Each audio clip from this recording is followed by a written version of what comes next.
Dusty, it's been 10,806 days since you managed your first game. Really? For this, yeah, nearly 30 years ago.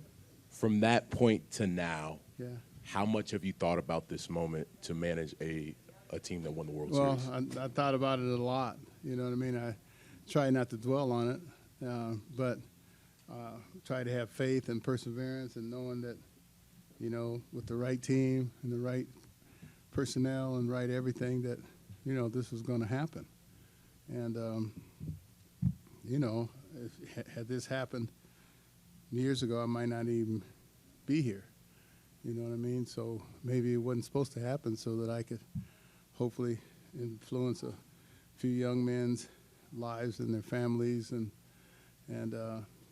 you know, a number of people in the country through showing, you know, what perseverance and character, you know, can do for you in the long run. I'm hoping that I gave some people the same hope that my mom and dad, you know, gave me, that, you know, sometimes you just, it's not in your control sometimes, because there were circumstances that happened in other postseasons or World Series, or calls or balls that, you know, or guys that didn't do this or did do that for and against us. So I'm just extremely happy. Hadn't really sunk in yet until I get back to Cali. Got Clint in the third row on your left. Is it relief? Is it joy? What's the feeling right now? No, it's not relief. It's just sheer joy and thankfulness. You know, it's not relief at all. I mean, because everybody was talking about it more than I was even thinking about it, you know. And so, you know, I always said before that if I win one, you know, I'll win two, but you got to win one first. I mean, the one was hell to get to this point. And but it was well worth it. I'm in a great city with great people, great fans, and I got a great, you know, great ball club. And I mean, these guys, they know how to win. They come to play, no alibis, no excuses. You know, you can come in our clubhouse. You can't tell if the next day if we lost or if we won. You know, and so these guys are very consistent in their personality and the confidence that they have in themselves. Christy in the fourth row on your right. Hey, Dusty.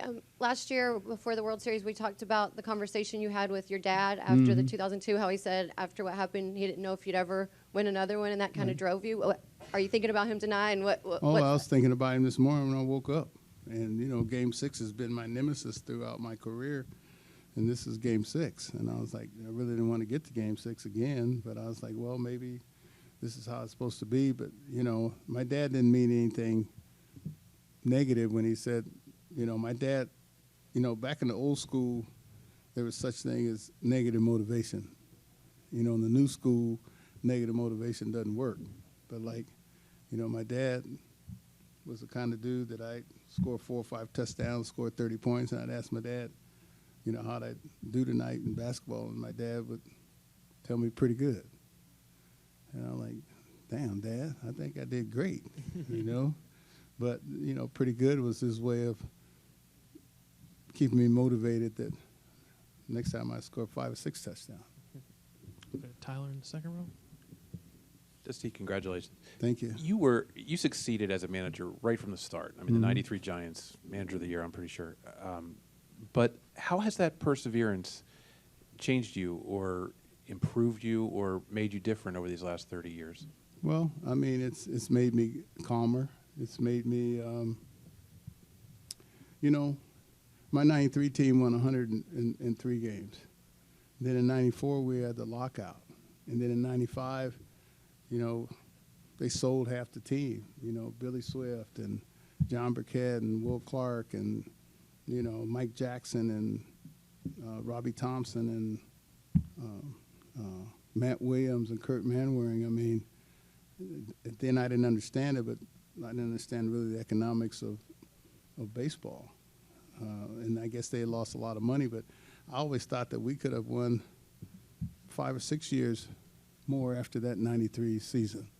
And even 5 or 6 years later, I was saying hello to everybody on every team that had been on my team before, Royce Clayton and, Darren Lewis and Willie McGee. And, we had some great players at that time. And, then scuffled back and, I've had some ups and downs and some disappointments, but those disappointments make you stronger or they break you, and so this has kind of been a story of, my life where people tell me what you can't do, or even now, I won a bunch of games.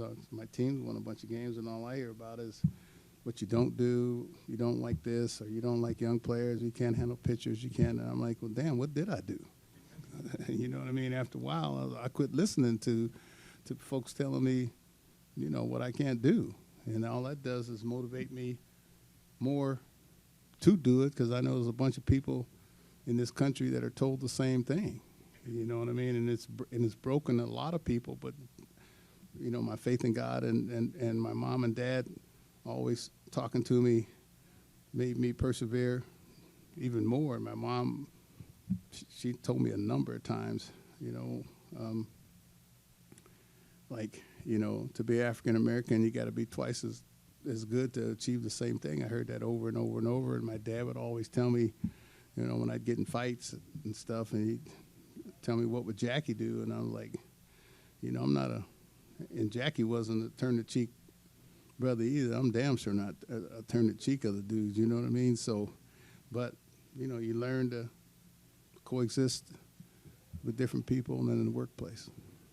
Go to Anthony in the third row. Congratulations, Dusty. Thank you. How cathartic is this win, not just for you, but this organization, given the controversy and the losses here in this building in 2019 and last year? Well, yeah, I think that's what drove this team.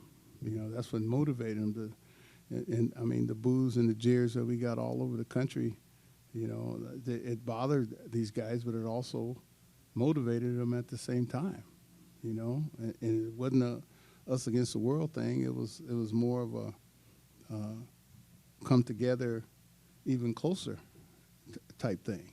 You know what I mean? So, and what happened before, it'll never pass over, completely. But, we have turned the page, and hopefully we'll continue this run. Because that's the thing when I talk to James Click, and especially when I talk to Jim, he expects to win. He doesn't want to go from first to worst in a 2 or 3 year period. He wants this feeling, and I like this feeling a lot. And I always, and when I was a kid, I hated the Celtics because they won too much. They beat the Lakers all the time, and I didn't like the Yankees because they won too much. They beat the Dodgers all the time. But then when I got to be a player and a manager, I was yearning to be just like the Celtics and the Yankees. They were beating the teams. Never gets old. And when I look at Phil Jackson and I listen to him talk about how every year is a different challenge, so I've always welcomed that challenge. Steve up front. Congratulations, Dusty. Thank you. But before all this, you had achieved so much. You were viewed as a great manager before this. This didn't By have to some happen. people. I think by most people. Some people. Okay. I'll say most. We'll disagree on that. Okay. But this obviously is something that you want. You want to end up on top, and you have finally done it. What's going through your heart and mind right now? If you can take a slight step back. I know it's not been that long, but I'm just grateful, really, for the trials and tribulations that you go through in order to get to this, and just grateful for my, mom and dad for being, tough on me, and also grateful for some of the enemies that helped motivate me to get to this point. You know what I mean? And with no malice or anything, because that doesn't do any good. So you just gotta do your thing. You asked me earlier, what what's kind of on my mind, and I've come to the point where, I really don't care if you agree with me or not on what I do and how I do it. It's just the fact that over the years we've done it pretty good. So there ain't no sense in me trying to satisfy you. I'm just trying to satisfy those guys in the room in there and trying to satisfy my boss and get a raise sooner or later. Mm-hmm. Well, I was counting the outs. I was counting the outs in the 8th and then the 9th. And then I heard my dad talking to me and my mom and my brother who passed. And, Don Baylor, I was thinking of Donnie today. He's on my wall. And Hank Aaron and Joe Black and, all the guys at Roy Campanella, Jim Gilliam, all the guys at Al Kaline, guys that motivated me and guys that were in my corner. And I was thinking, please press no drama in the 9th. And I was saying, JR, man, give me a slider. That's what I was thinking. What, Tyler in the second row? Dusty, you mentioned a minute ago about that lesson you learned as a kid, having to work twice as hard. Mm-hmm. And I wanted to ask you about how you think where baseball is right now in terms of African American. I mean, you've set a great example as a manager, but there's still not many others. Right. There's fewer players now as well. How much progress do you think still needs to be made on that front? Well, a lot of progress needs to be made. I mean, it didn't take overnight to get in this situation, and it's not going to take overnight to get out of this situation. I mean, you see how many top draft choices were African American. I mean, they're not going to rush all the kids up here at the same time if they're not ready. But you have to have them in the pipeline in order to have some. And you got to also have some African American coaches and managers in the pipeline to have more. I mean, right now I told somebody 10 years ago that the way baseball was going, and I love my Latin brothers, but they weren't going to need any African American coaches really. You're going to need either white coaches or Latin American coaches because I try to have a diversified staff where guys can relate to anybody on the staff and go talk to them. I always had African American dude. I always had a couple Latin dudes. I always had a sophisticated college dude. I always had some country white dudes that they can go talk to. You know what I mean? Because everybody needs somebody that they can talk to and relate to. And so, we're not doing a real good job, but hopefully we'll keep talking about it. I've been saying the same thing for like 30, 40 years. I mean, how long can I say the same thing? You know what I mean? Before the change is going to come. You know what I mean? So I hope I'm around long enough, just like Jackie Robinson was, hopefully that I'd be in this position as a manager, like his speech in Cincinnati. And so I hope I'm around long enough to see my son and some other dudes in the big leagues here in the near future. Just a few more, Jason, in the fourth row. Dusty, congratulations. Thank you. In so many ways, it's incredible that your story converged with this team's story. On a night like this, does it feel at all like it was meant to be that you were the manager of this team, both for you and for them? Well, I felt, when the scandal was exposed and then I was hired here, I felt it was meant to be. And I felt that the Lord worked through Jim Crane because I don't think I was probably first on his list to be hired here, but some of the guys that I had played with and on his former players on his advisory staff indeed told him that I was probably the best guy for the job. And I definitely, thought it was meant to be. I mean, big time. And so I welcomed it. It's tough being away from home. I ain't been home in 8 months. You know what I mean? So I jumped headlong into this job with the goal of trying to win. Two more, Kim, and then Clinton. Dusty, congratulations. Thank you. I wanted to follow up. You mentioned, I know you talk a lot about your mom and dad, but you also talk about Hank Aaron and some of the others. Can you talk about what you think Hank would say and just what it means knowing that you had all those guys in your corner?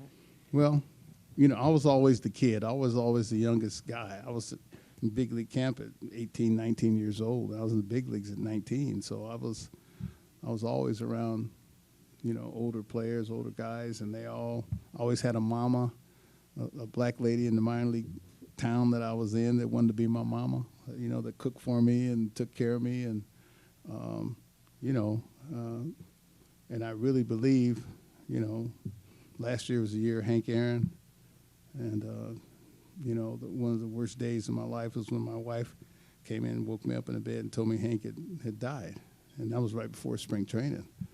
And but last year being the year of Hank Aaron, the Braves supposed to win.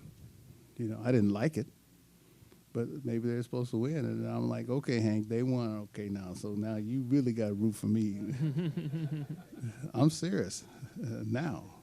Yeah, and so it's like, yeah, I'm sure he's smiling and he's happy, and you know, all the players, like I said, that I played with and against. And I was a young Dusty. I mean, I'm sure they're all happy too. We'll finish up with Clinton in the third row. Jeremy said he thought your best skill was getting the best out of guys. You mentioned different types of motivation over the years. How has that evolved for you, and by extension, what has this season taught you about yourself as a manager? Well, as you get older, it taught me to go home, go to bed. Where when I was much younger, I didn't like to hang out a little bit. You know what I mean? So that's what taught me to take care of myself. And this is what, you know, since my cancer and then my stroke, it made me appreciate life, and it made me take better care of myself. I got 2 grandchildren now, and I got a son, 23. So it's like, it just, you know, made me want to, you know, seize the day and try to be productive every day and treat. And then one thing I can hear my dad always telling me: try to do the right thing. And sometimes that's tough. You know what I mean?